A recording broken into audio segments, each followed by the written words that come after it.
Welcome back to KC Cares, Kansas City's nonprofit voice, produced by Charitable Communications. We tell the stories of Kansas City nonprofits and the people behind them.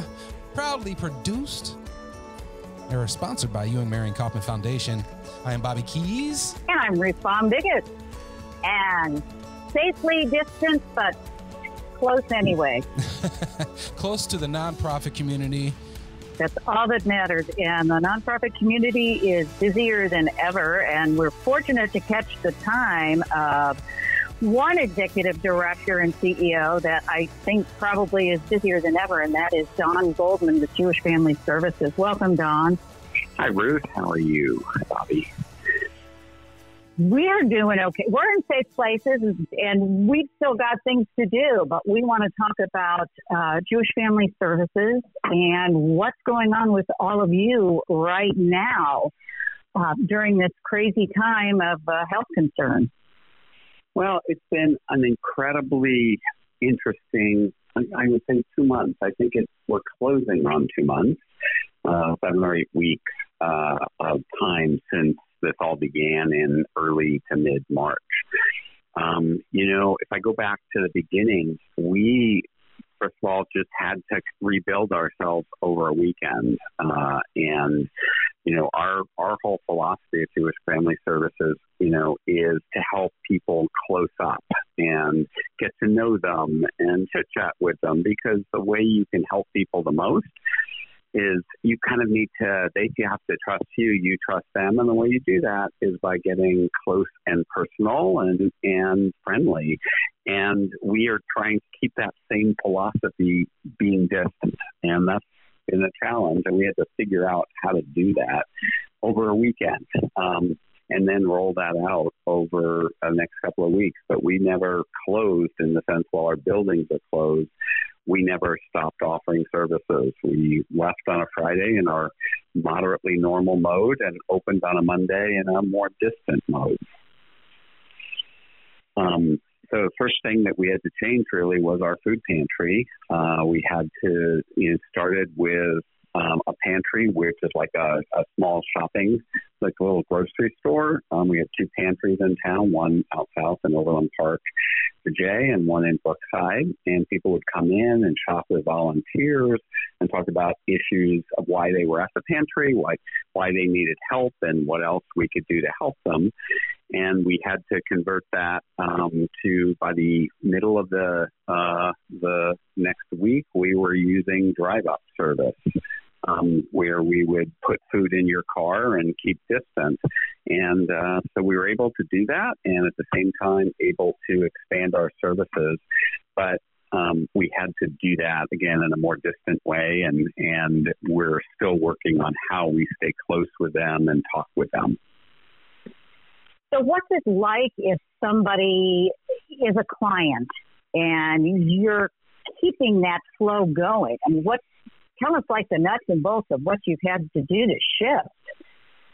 So first thing we had to do is we use over 300 volunteers a year. And so it's like you're running grocery stores, except you're doing it with almost no staff and lots of volunteers. The volunteers would come in, stock shelves, meet with clients, work on sort of beginning of understanding the social work side of what things they need. And we had to cut that way back. One, we wanted to keep our volunteers safe, just like our clients. And two, we just couldn't have those numbers. We couldn't, our building was crowded with people, and we couldn't keep it that way. So nuts and bolts, we actually closed the building. So the only physical thing we're doing in the buildings is the pantry. Everybody else is working from home, like I am now, and doing, work by Zoom or counseling at Zoom, all of those things were Zoom. But we still needed volunteers. So what we did is we split into small groups of volunteers and spread them out in the building. The best kind of volunteers we have are whole families. So we would have a whole family work together in one room. They're already connected. They're already not going to spread any virus any more than they are in their family unit. So we could have them work family unit by family unit and pack boxes and then we spread out in the whole building to make it happen.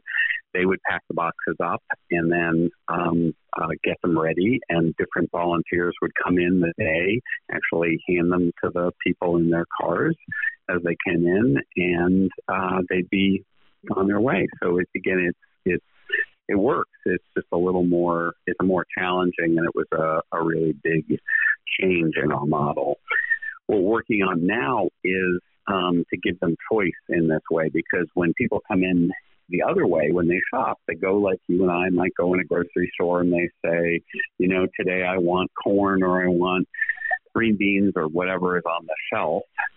And they will go and take that and get a choice, just, very much the same way you and I shop and what we want. Well, our model of boxes, and people come by, we don't have an easy way to say we can customize those boxes. So the phase we're in now is we're developing that, and we're thinking we're going to have to live in this distant or somewhat distant way for a while. And so we're getting a system where, not quite like Instacart, but moving towards that, where you would have the ability to have some preferences, probably talk to a volunteer who will fill out those preferences on some type of Google sheet, and then we'll be able to make you a custom box. So when you drive up, we'll already know the kinds of things you want.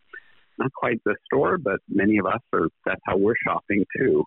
So it's a little like that. We just don't have the infrastructure that Instacart did to do that on day one. That's amazing. I think that's pretty cool. I can see, a lot of, to me, I see a couple of things with that. Like I see more efficiency from an operational standpoint, right?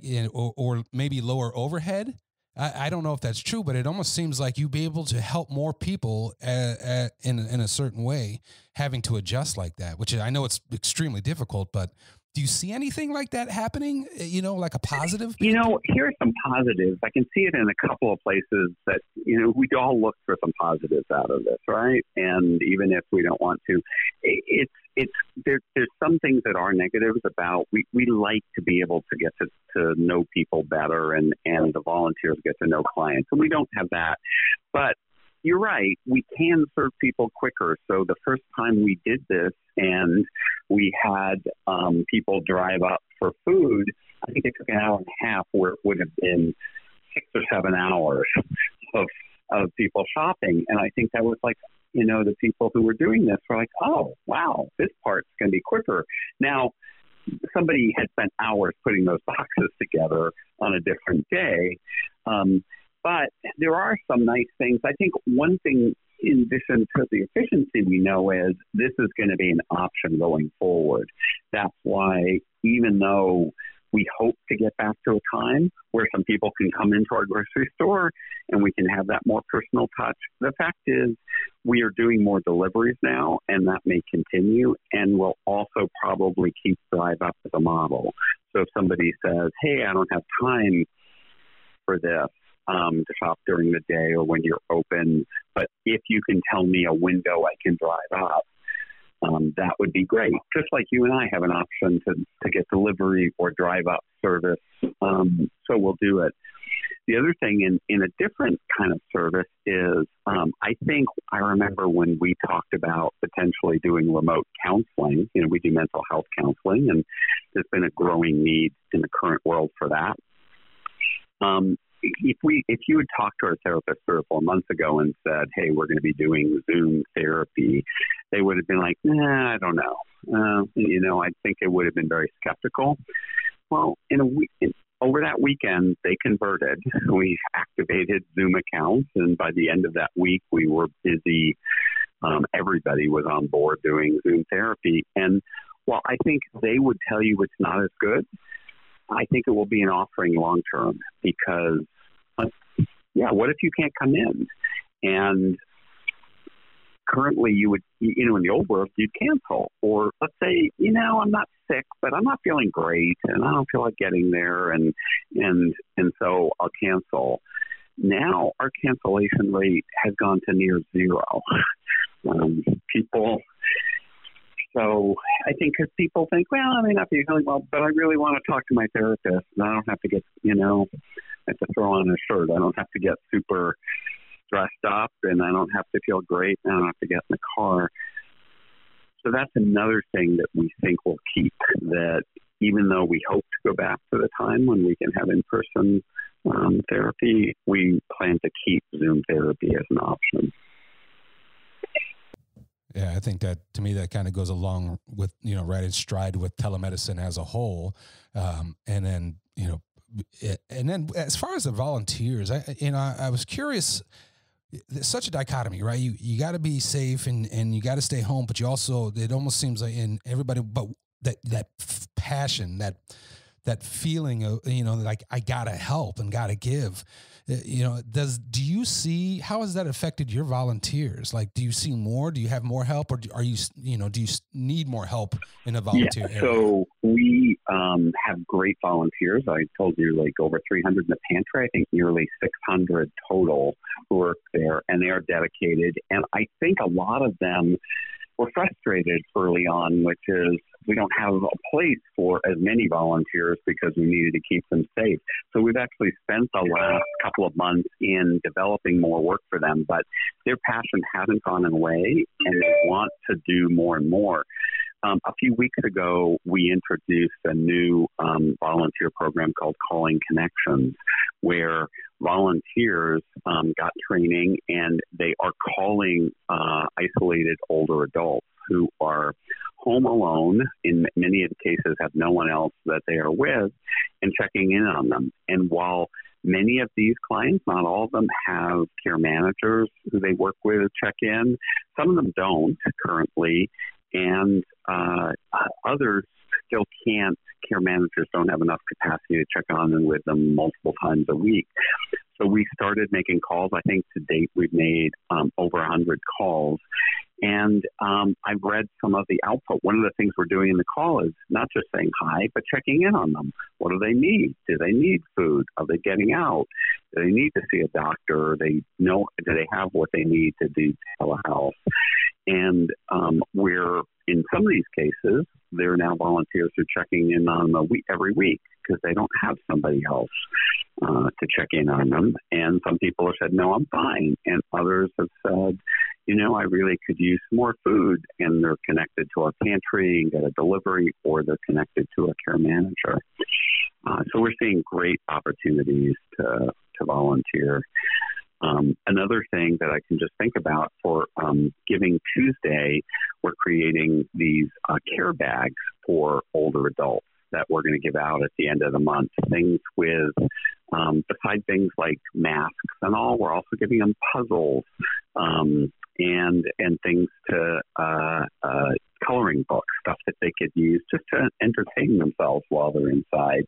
And besides asking for money for these care bags, we also just asked for volunteers. And I think in the first day we had 40 people who said, "Hey, I want to deliver these bags, and I'll make a delivery." So, we're going to be delivering 400 bags at the end of the month, and have lots of volunteers who think, "Oh, this is great." So right now there are lots of things we can create for volunteers, but we're busy creating opportunities because exactly what you said, the volunteers have the passion, they want to help, and they want to say, how can I help if either I'm isolated in my home or I don't want to go and be close to somebody else because I want to keep myself safe.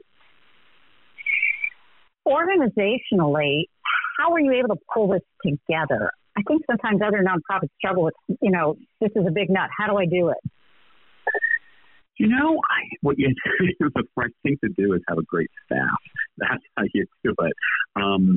We just did it. There are 4 or 5 of us who, in leadership, got together again over this weekend and said, okay, this is happening, and it's happening really quickly. And we had, to be fair, we'd had about 2 weeks of planning because we could see what might happen. But even then, we were doing planning and we were brainstorming what we might do and looking at things like Zoom. But I will tell you, it was nothing like it happened.